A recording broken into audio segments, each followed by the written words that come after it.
Howdy folks, I assume we're streaming by now. Should be live on X, YouTube, and Rumble. Let's see which one we get cancelled from tonight. Most recently, YouTube has screwed us a few times. Now X has screwed us a few times. But let's just keep going. Does feel a lot like pissing in the wind sometimes, but you know, at least I get to talk to you guys. How you all doing out there?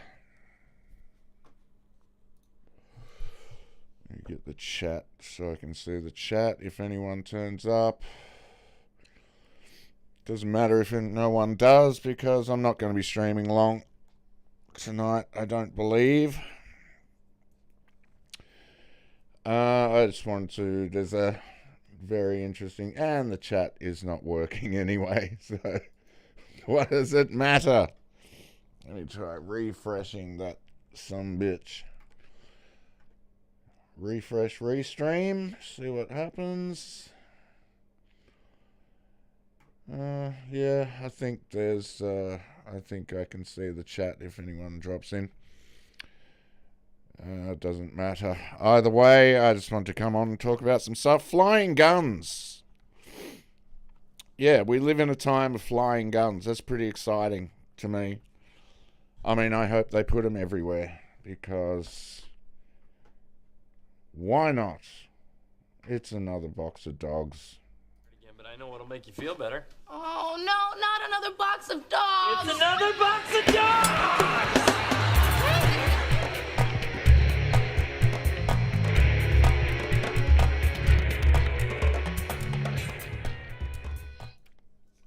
So I was just watching a Jimmy Dore video with John Cullen, and I just really want to show this particular bit of the clip.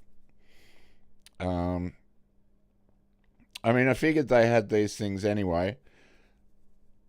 The one good thing that's come out of the whole Candace Owens and Andrew Wilson debate is that, I mean, people weren't going to drop the Charlie Kirk thing anyway, which was a fascinating thing. It was a absolutely a mass trauma event. They didn't have to televise. They didn't have to give us the high definition, clear shots of him being murdered. They didn't have to do that. It wasn't a live televised event. I'm sure plenty of people would have been filming. A lot of people would have been live streaming. But we would not have gotten the... we wouldn't have gotten such high-definition footage of Charlie Kirk being murdered. And I don't really care what you think of Charlie Kirk. I have various opinions on him. I think he was a good guy. He represented something that is being attacked so much nowadays, that, you know, that which people really aren't into pursuing those kind of lifestyles anymore anyway.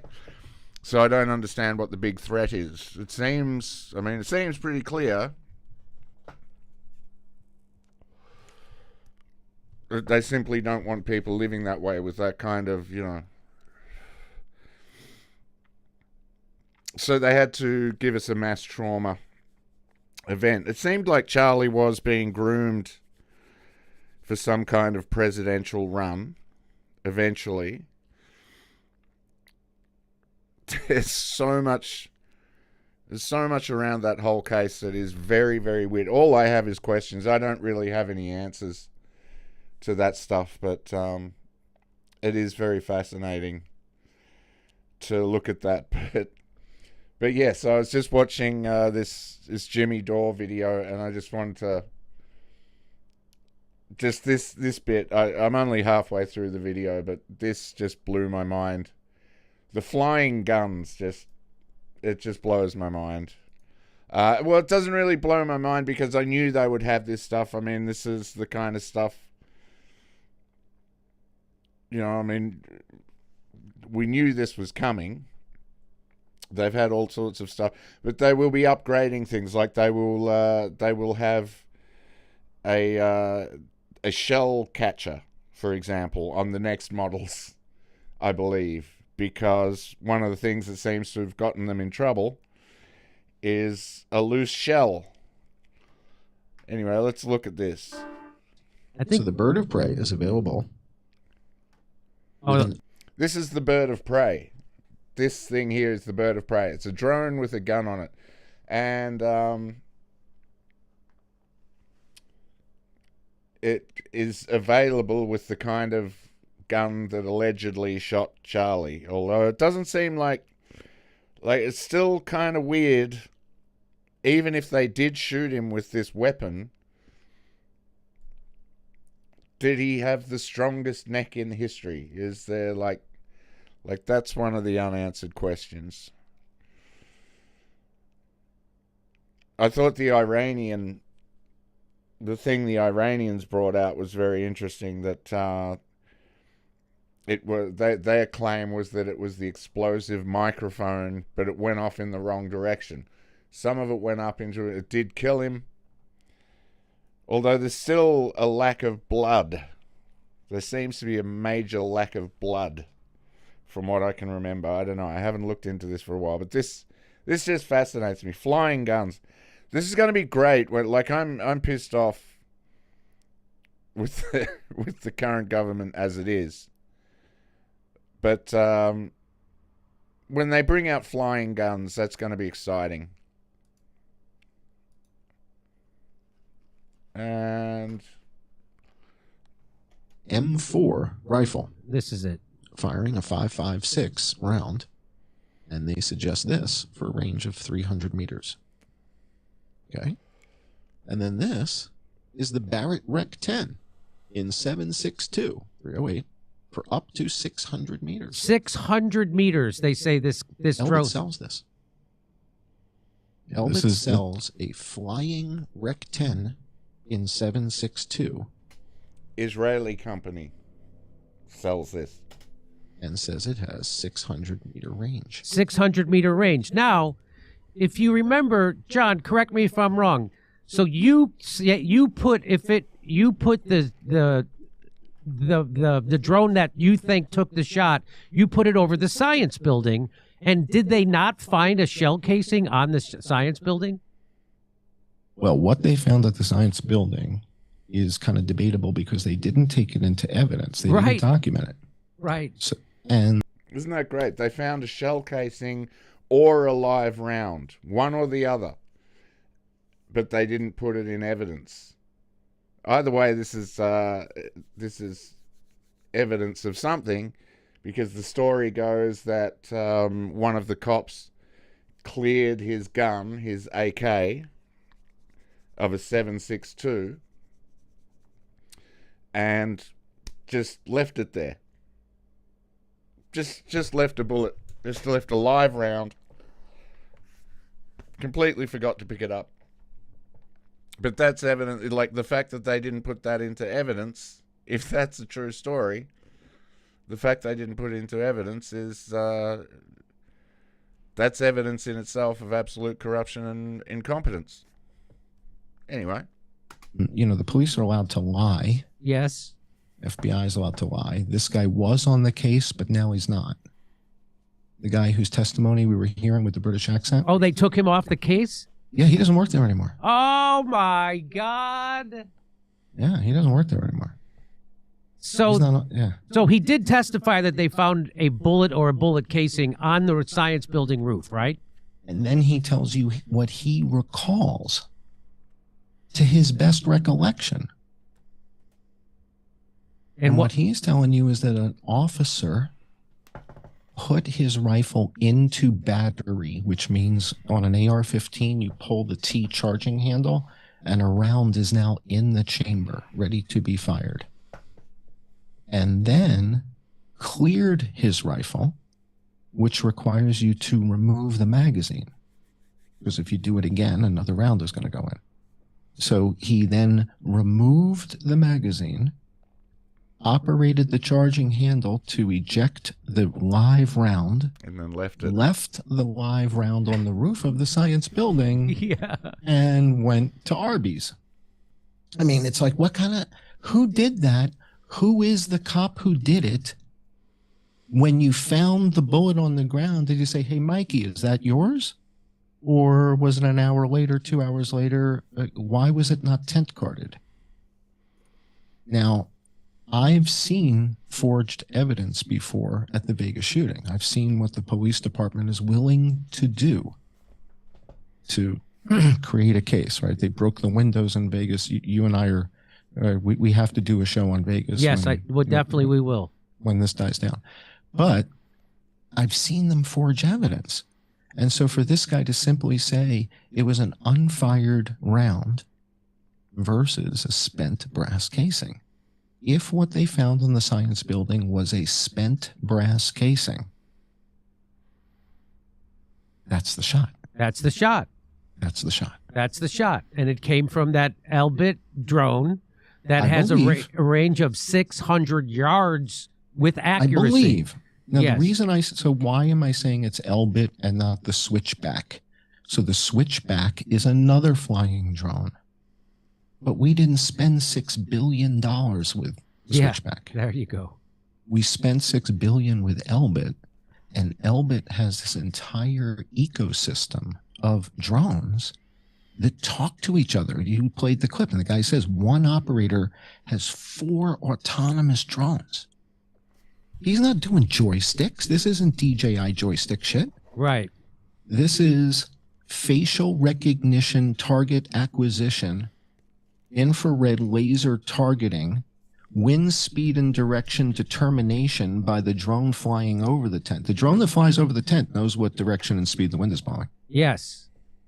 So those other 3 drones are transmitting information back to the drone that has the rifle.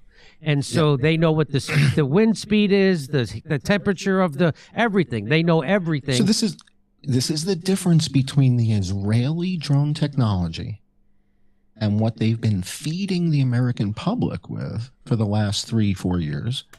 It's fascinating. There was someone did a radar reconnaissance of the day, and there was a military plane, the most high tech, decked out plane, came from 40,000 feet down to 200 and slowed down to 115 knots. Probably to pick up the drones. That would seem the smart, like if they were picking up something. You don't drop to 200 feet and stall speed for no reason. But yeah. That's a military operation. I have way too many questions about this whole thing. Anyway, things are just too nutty everywhere. But that was definitely, like, we were made to watch that. We didn't have to see high definition. Like, they released the footage immediately. And it's interesting because the TP USA released their own footage. Like, well, this will get a lot of clicks. It's kind of insane because it wasn't being live streamed, as far as I know. Unless it was being live streamed through TP USA to members, because it was being live streamed somewhere, but it was not a live streamed event. And the camera just happened to cut back to him just as he was shot. Like it was scripted. Again, like this was fucking scripted. It's like, it's insane how much of this stuff is scripted. Like the Tates getting taken away to jail. That is shot like a TV show. They don't care anymore. They feed us. The media is the worst kind of coy slop. Like, you know, KFC and McDonald's, that's the goy slop they feed your face and your stomach. But the media is the goy slop they feed your mind. It's fun to watch. I really don't care anymore about much of any of this, because what do? If you care, you just go fucking nuts, really. Like, there's not it's not, but it is fascinating to let's look this guy up. John Cullen. Why is my caps lock on? I'm John Cullen. There we go. This guy investigated the Vegas shooting, which was another insanely suspicious.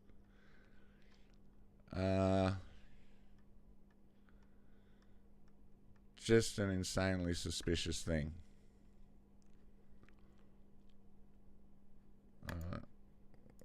What's this? I guess this is people mentioning John Cullen on. And it's ridiculous. This is where I stumbled across the work largely of John Cullen. So there's a guy named John Cullen who did an analysis of the shooting, and his conclusion... A relative? A relative? Yeah. No, it's spelled different. John worked for Oracle. He's some on-the-spectrum code head. Well, can you kind of walk us, how did that happen? I mean, I can't imagine you reached out to Tim Pool or Steven Crowder or a whole, you know, you didn't reach out to everybody in the podcast business, right? So what was this about? Like, how did that happen? Well, I had seen your work before, and I think just the way that you do the ballistics and the way that you explain the different trajectories and paths the bullets take, to me, that needs to be addressed. And the way you describe it, it actually makes sense. It explains the different bullet paths, and we can see those in real time, that there are distinctly different bullet paths. One of the videos that I've seen online is from a gentleman named John Cullen, who talks about the possibility of a second shooter. I believe John Cullen did a lot of work on getting the autopsy data. There's a guy named John Cullen. If you don't follow him... This is just, that's just a bunch of promotional stuff for John Cullen. It's just fine. It's fair. He's a fascinating character.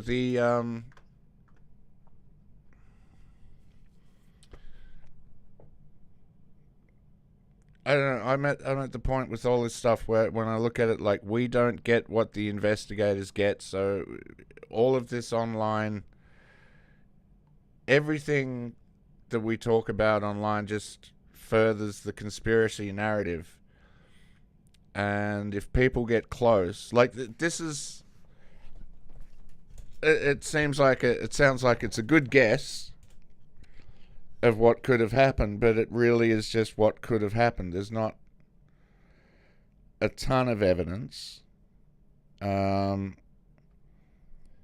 the thing that I always think is the people who pull this shit off, they're experts in this. They know what the investigators are going to be looking for. They know and they know that they can get people in the next day to repave the area and destroy evidence. And so they know they can stay one step ahead of the investigators all the way. That's my problem with the whole Epstein thing. These were like world-class deceivers. If Epstein was involved with Mossad, their whole thing is by deception thou shalt do war. That was their that was literally their... the fuck? Button finger. I don't know what that is. That was literally their whole... That was their motto. And we've known how they've worked for years, so... I don't know. I'm a little overwhelmed with other things at the moment, I guess, to process any of this information... rationally or clearly. But I don't know, let's go back, take a bit more of a listen to John Cullen, I guess. Let's pop back. Which is Ukrainian mini drones with hand grenades taped to them. Right. That's not what the Israelis make. That's correct. The Israelis are making super sophisticated, autonomous flying rifles. Yes. And we spend $6 billion with them. And so if you subscribe to your hypothesis... Flying rifles sounds like a punk band to me. Not a real thing. It doesn't sound like something that should be a real thing.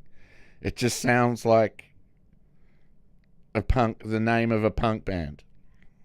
Everything makes sense. The angle of the bullet makes sense. The reason why you didn't hear a thump makes sense. The reason why there's a spent shell casing on top of the science building makes sense. The crack makes sense. Everything makes sense if you subscribe to this hypothesis. And there's no other hypothesis I've heard of that makes this kind of sense for this thing. Now, do you think, John, that they could have done two things at once? Do you think they could have shot him and then also electrocuted him through that mic, or done something else? Because why would his T-shirt fly like that? That was my first thought when I first saw it, and there was a lack of blood and there was no exit wound and all of these things, and people started saying it was fake, he wasn't really murdered, and that it was all faked. My first thought was that his vest was somehow electric, and what they did was they zapped him. They hit him with an electric shock, and that's why he reacts the way he does. Because he does react the way someone would react if they were electrocuted, and it would be a convincing... it would be a very convincing... It would look right to us. You just zap him with a high voltage and then get him out of there.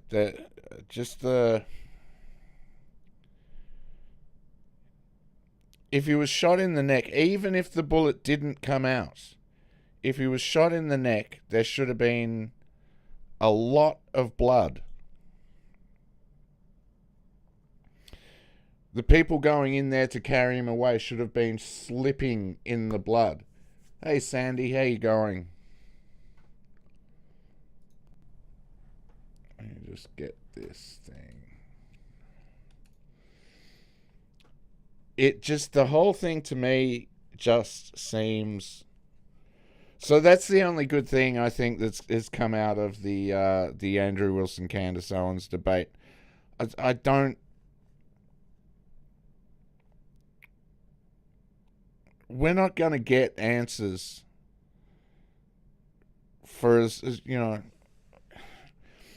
I think the amount of time it will take for us to get actual reasonable answers, like, you know, it's like with JFK, it took 40 years. I think this will be less, but it'll be 20 years or it'll be 10 years. It'll be so far down the line, no one will care anymore. It just won't matter. These are professionals. They're very good at what they do. They're very good at killing people. They're very good at traumatizing the masses, which is what that was about. That was... Because if they wanted to kill him... I mean, the only other explanation is that it simply was Tyler Robinson, and everything else just was like, it was just perfectly timed, and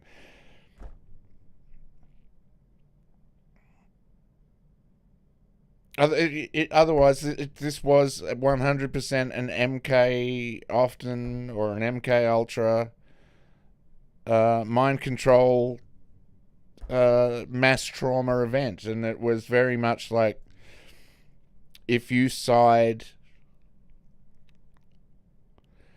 are on that side, this is what happens to you. But then look, it goes the other way too. Look at Good and Pretty Good. The killings of Pretty and Good. These were the extreme left. They took them out. So it's like, just keep everyone on the run. There is no safe space.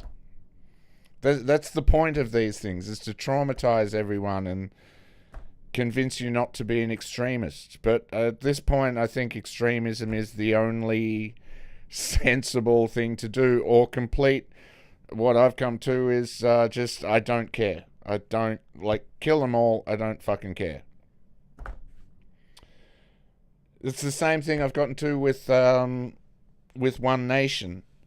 I'm thinking I'll vote for them just to break the monopoly of Labour and Liberal. Just to throw a fucking wrench in the works. I don't know if One Nation would be any good for anyone. Every country now has to think in terms of globalist. You have to think in terms of being part of the globe. In this day and age, you can't be an isolated country, lest you end up like North Korea. Which I gotta say, North Korea looks like the happiest fucking place on earth. Anytime I see video, they always tell us, they come out and go, oh, these people are miserable. They look delighted. They look absolutely stoked.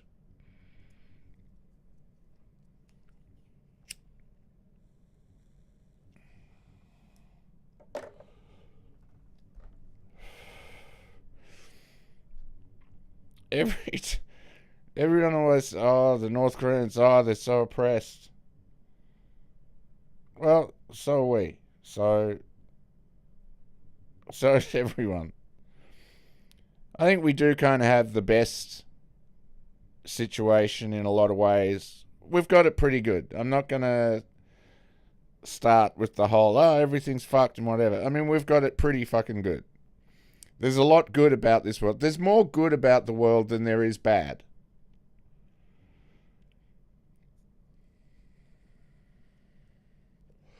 The fact that I can get in my car and drive for 6 hours, what would have taken me 3 days. 100 years ago, that journey would have taken me 3 days. Maybe more. Maybe not 100 years ago, 200 years ago. And people would have died along the way, and I probably would have had to eat some relatives, and there'd be cannibalism, and someone would have got stuck in the snow, and we'd have to, we'd be forced to eat my cousin. Which, hey, if you're going to eat someone, might as well eat your cousin. Seems a little bit incestuous, but, you eat them, you fuck them.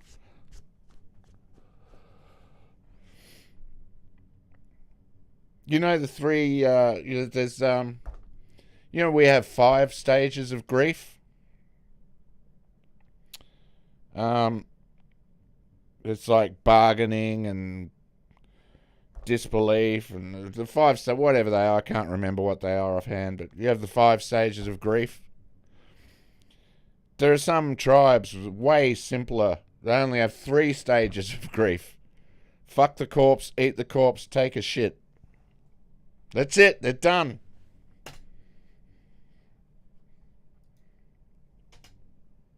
So the T-shirt flying is a combination of things that, again, Chris Martinson did a great job explaining this. So he shot a Jill torso a couple dozen times and filmed it with a hyper slow motion camera, like a show me something that does many, many frames per second.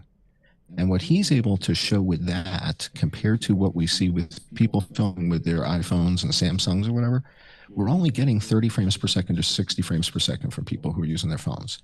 When he films it with the super, slow motion stuff, you see how the shirt responds instantly, even though the point of impact doesn't appear to even respond.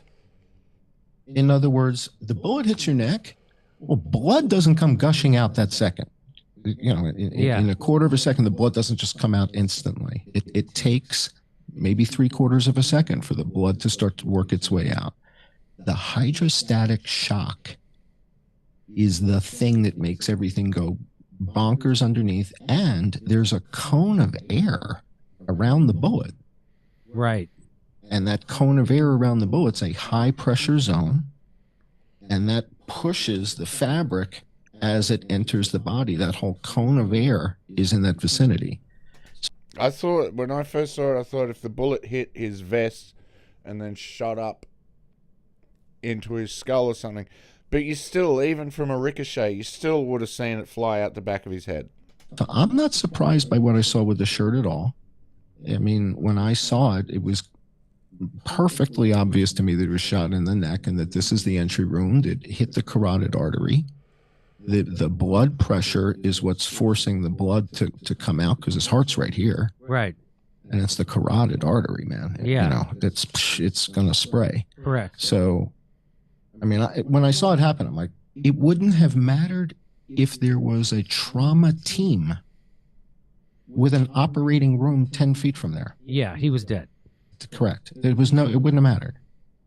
In fact, his whole cervical vertebrae was destroyed. Destroyed, right? It didn't just break his neck. It actually obliterated a big, 3-inch part of his spine is gone. Right. Some people got hung up on the fact that one of or two of the little bits of the bullet went down. One went into his heart, one went into his lung, and it left destruction in going down into the thorax area. But again, with a frangible tip bullet, I have them here. I use them. So these are basically hollow points. This is a 300 blackout hollow point. And it's frangible, meaning they'd use like a laser or water jet to cut these grooves in the tip. And when it hits, it petals. Loads. And the lady from the ATF in the prelim trial thing was talking about how she has to peel the petals back in order to do her measurements and stuff. So the petaling is what tells us it was a bullet like this. It was a frangible hollow point tip that is made to spread out, and the little bits and pieces go flying all over. One up into the brain, one down to the heart, one into the lungs. That's what it's designed to do. And if the shot is taken from 350 or 400 yards, that explains why there's no exit wound. Everybody's like, well, if it's a 30-06 from 142, it's going to blow his neck off. Right. Correct. Yes. It wasn't. It wasn't a 30-06. It's a 7.62. And so even that ballistic expert who testified, I don't know if you caught that, she said, and Baron Coleman broke this down, she measured the fragments of the bullets, and the fragments of the bullets were not the same size of a 30-06 fragment. And so it implied... it's not a 30-06. Yeah, I mean, it implied it wasn't. No way. It implied it was a different sized bullet and not a 30-06. Her evidence showed it was most likely not a 30-06. And so what kind of bullet does that drone with that gun on that drone use? Do you know? Well, so let me clarify what she said. Okay. The measurements of the bullet, we've got pictures of the bullet and pictures of the little fragments. What they said was that it's in the 30 caliber family. Yeah. And the 30 caliber family is a big family. Big. It's 308. Yes. 7.62, 300 blackout. Those are all 30 cal, right? And so when I go out and buy a suppressor, one of the suppressor configurations is a 30 cal suppressor, and a 30 cal suppressor is for 308, 7.62, using on a 6.5 Creedmoor as well. It's a little bit smaller. So these are all considered 30 caliber rounds, 7.62 millimeter and .308 caliber, which is 0.308 inches. It's the same diameter. So by telling everybody it's a 30-06, it's a red herring that everybody goes bonkers about for a year. Can't be a 30-06. I'm going to go buy 14 pork roasts and I'm going to shoot the pork roast to prove it's not 30-06. And for a year, we got people going bonkers about the 30-06. It has nothing to do with 30-06. This is a military operation with a Hades jet, UAVs, and the round he was shot with is designed to not exit. Well, that kind of puts Tyler Robinson in the clear. So what was his part in it? It's a pedaling, fragmenting round shot from 350 yards, not 140 yards. And so that explains why it didn't exit the body. Okay. So, like you said, it comes together. It keeps coming together. So all we're looking at is what happened, who did, like, we're not going to find out who did. If this was a military operation, we're not going to find out who did it. We know why it happened.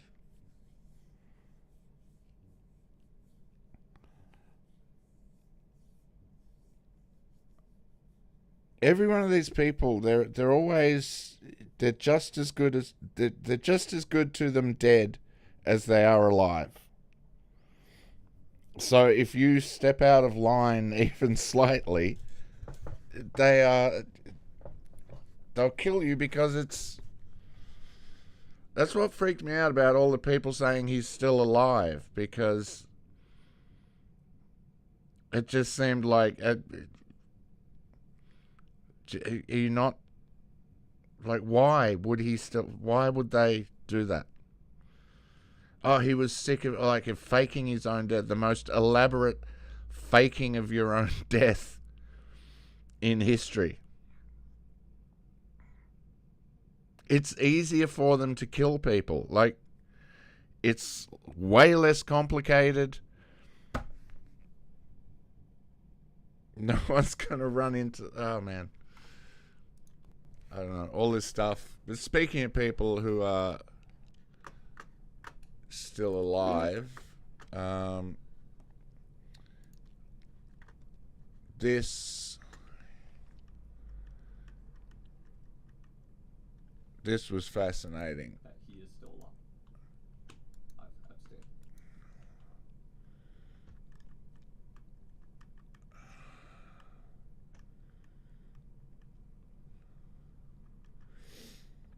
Okay, so Julian Dory. Now, I don't know what involvement he had with the whole Epstein story, but this is very fascinating.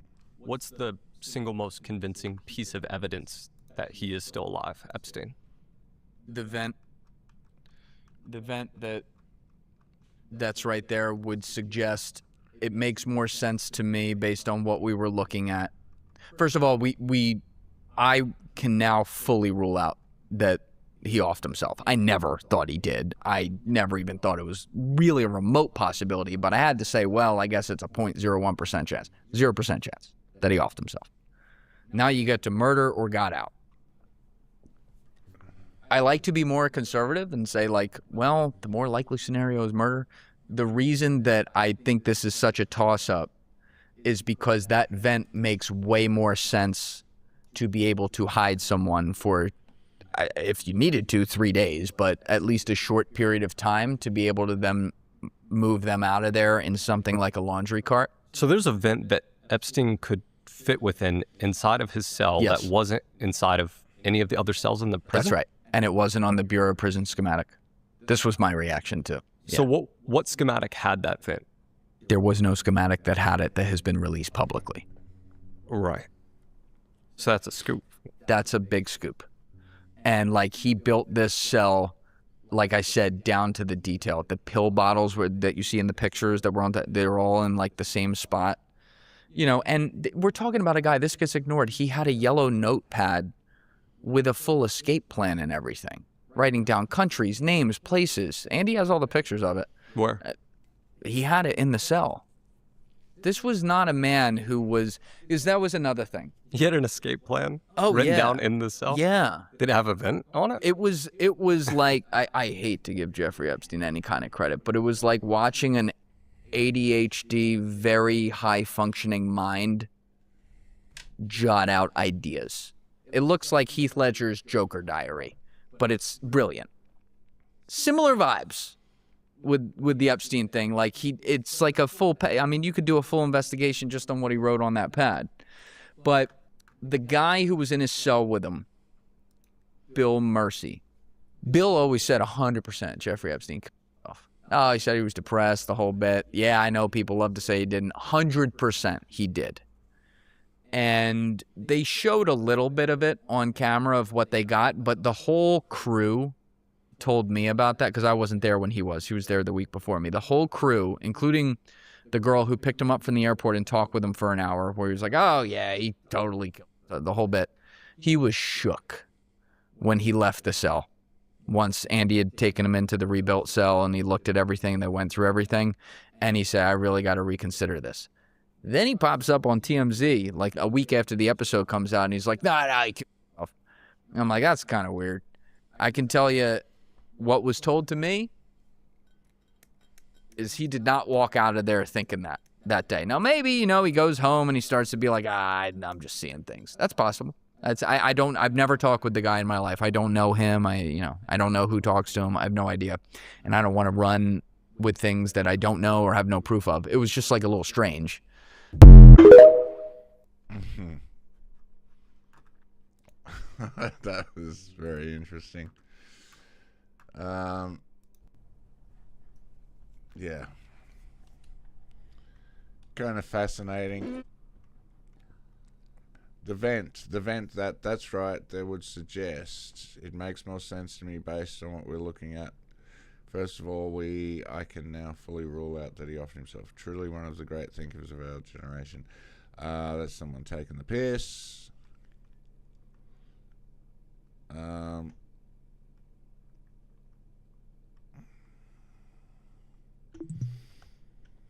I hope, I would love to, if I ran into Jeffrey Epstein. Jeffrey, if you're watching this show, if you ever see this, fucking let me write your story, dude. Tell me your story. Let me write it. I won't think you out. You can just go about your business. Just let me write the story. Just tell me your story. That one day I think that story will come out. Much like the English prolific Jimmy Savile, the prolific PDF file Jimmy Savile. The fact that it all came out about him after he died, regardless of all the people that knew about Jimmy Savile, the details that came out after he died suggest to me that Jimmy Savile left something behind, like told his story. Because what's the point of getting away with stuff if no one knows you got away with it?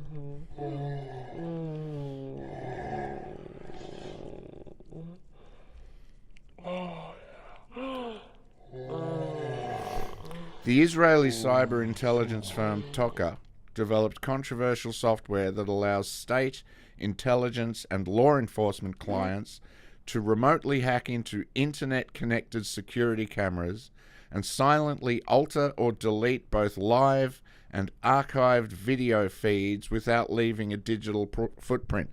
So that's who's been fucking with my streams. It's Israel. I'm on their radar, man.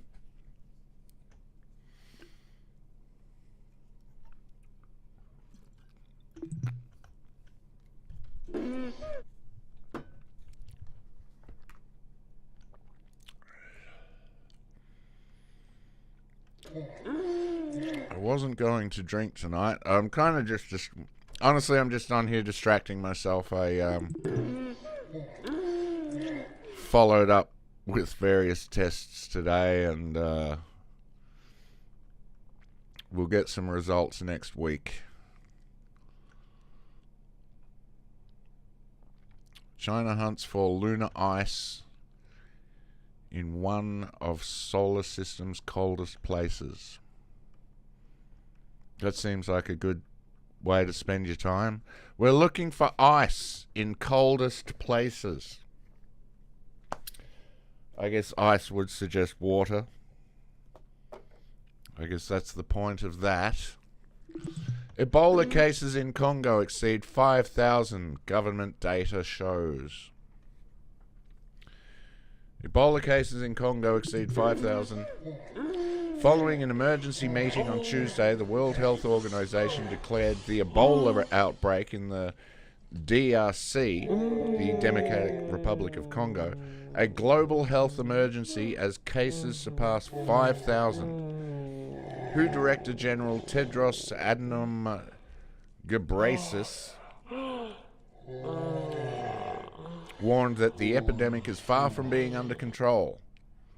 Formally declared in May, the outbreak began spreading in February and is now the DRC's 17th on record.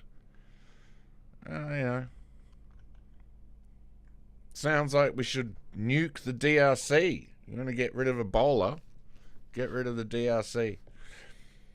The Bundibugyo strain, currently lacks an approved vaccine or treatment, significantly complicating containment efforts across the eastern region. As of August 16, the DRC Public Health Ministry reported 5,021 cases and at least 2,378 deaths, with a 47.4% fatality rate. That's a high fatality rate for a virus. Ebola's winning. Still, it's not over 50%. Lift your game, Ebola.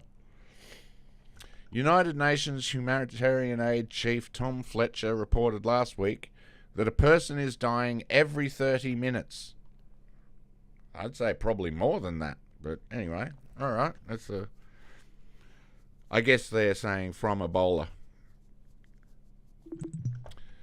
Every 30 minutes. Do they just explode or what? WHO officials announced the deployment of 100 additional epidemiologists and the addition of more than 400 beds over the past 2 weeks. Dr. Tierno Baldi emphasized engaging local communities to improve surveillance and response efforts. While vaccine trials are underway, officials caution these measures are not yet ready for wide-scale use.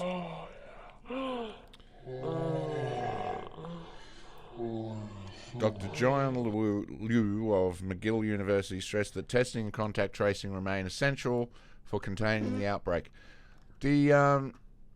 Speaking of vaccines, they've just approved an mRNA flu vaccine.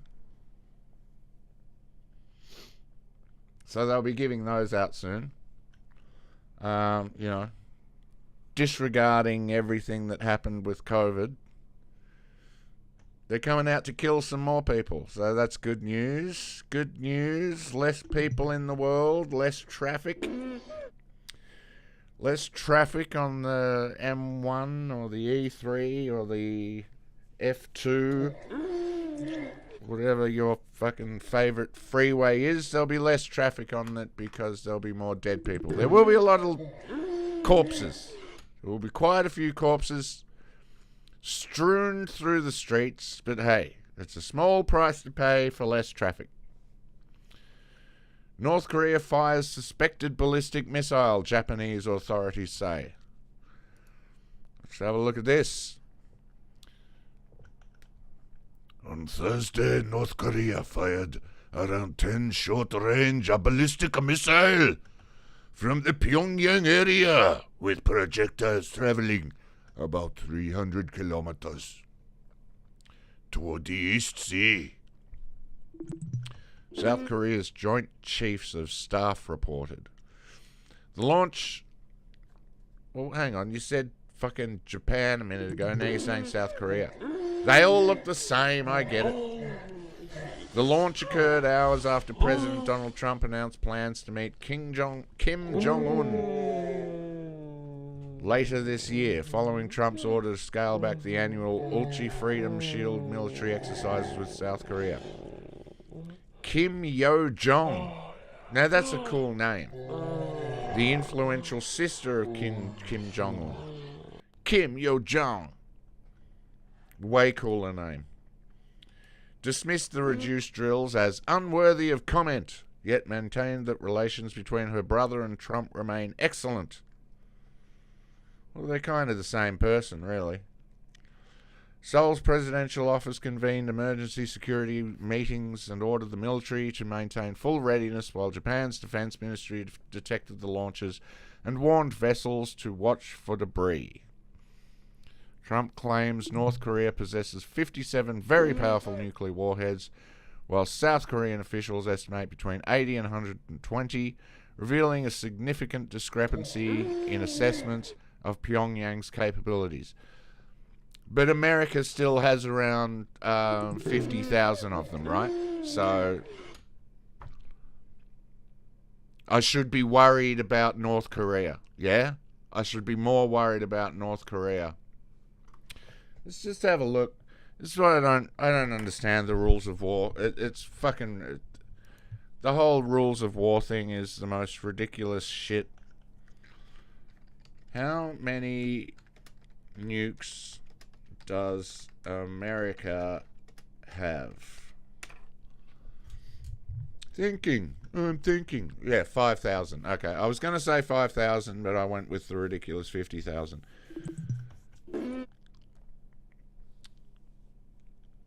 Okay, so they are running out. America are running out of missiles in the Middle East, but we've still got plenty of nukes. So that's good to know. I don't understand the rules of war. Like, you're going to war with someone and they're like, you can use what that person over there is trying to kill you, this person over here is trying to kill you, okay? The goal is to kill them first. Great, I got some white phosphorus bombs here, they're fucking devastating. No, you're not allowed to use them. Why not? Well, you might hurt someone. I see, okay. So what can... just bombs and, you know... Yes, you can drop Tomahawk missiles on a girls' school. That's fine. Don't use anything that might hurt innocent people. What else? Oh, you can't use chemical weapons or weapons of mass destruction. Right, okay. But you've still got 5,000 nuclear warheads, yeah? Yeah. No, we're hanging on to those. It's fucking ridiculous.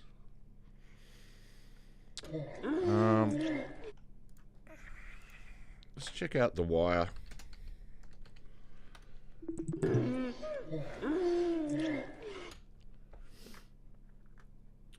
Alright, so the last one, S2 Underground for the 20th.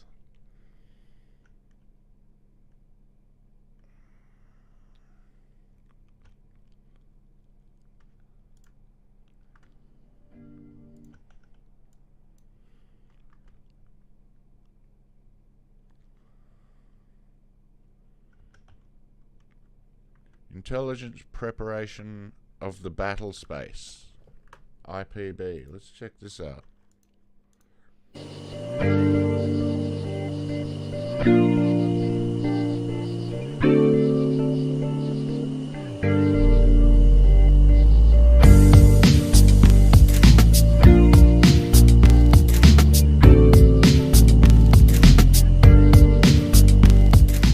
That shit is fucking cool though. Like, I don't care how destructive it is, how many people it kills. That shit looks fucking cool. Intelligence preparation of the battle space, or IPB, is a basic intelligence process to analyze threats in a specific geographic area. Sounds pretty simple, doesn't it? Well, in some ways it is, in some ways it's a lot more complex than you think. So what is IPB, and why is it worth even talking about? Well, to answer that, let's go through the process and see what it's all about. Step 1 is to define the operational environment. This very first step is actually two different steps. You must determine how large the battle space is and determine how much time you have to work with. As we all know, work expands to fill the time allotted, so if you've got a big area and not a lot of time, your product is not going to be that in-depth. In this first step, we also must consider commander's intent. We have to know what our boss wants. In a civilian capacity, we must consider the needs of those who we are trying to assist. We must recognize that the people that we are working for or who we are trying to help out will rarely be fully aware of the considerations outside of their area of expertise. Everyone is different and every unit has a different mission. For instance, the commander of an artillery unit might be mostly concerned about ground threats, such as counter-battery elements, but a fighter wing commander might be more concerned about air defense threats. Likewise, a civilian audience might mostly be concerned about law enforcement activity or domestic military operations in their local area. It's the job of the analyst to consider factors that a commander might not be specifically thinking about. For the S2 shop, the operational environment is usually much larger than the actual combat zone, in order to consider factors outside the immediate area that might impact actions on the ground. In other words, if something is outside of your AO, outside... I'm not going to watch that. Let's just go back. Let's just watch the Wire, the latest drop, August 20.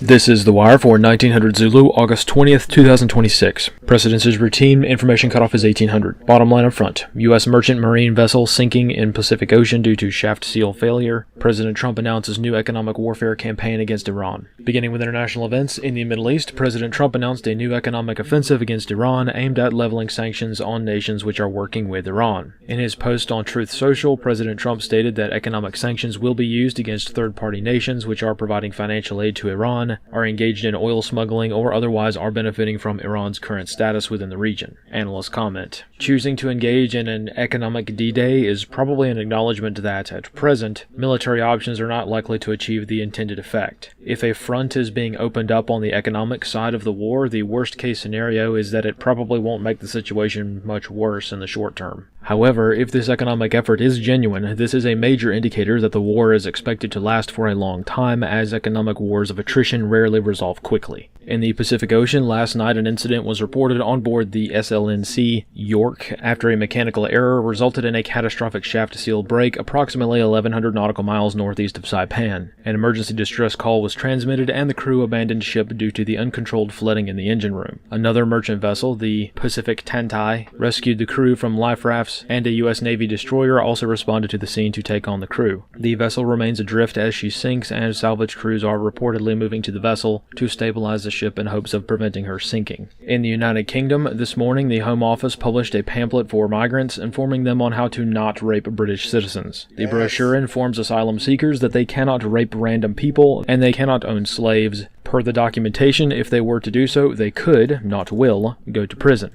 Isn't that awesome? You could get in trouble if you rape someone. I love this timeline. It's the perfect time to feed. Alright, motherfuckers. That's made me hungry, honestly. And, yeah.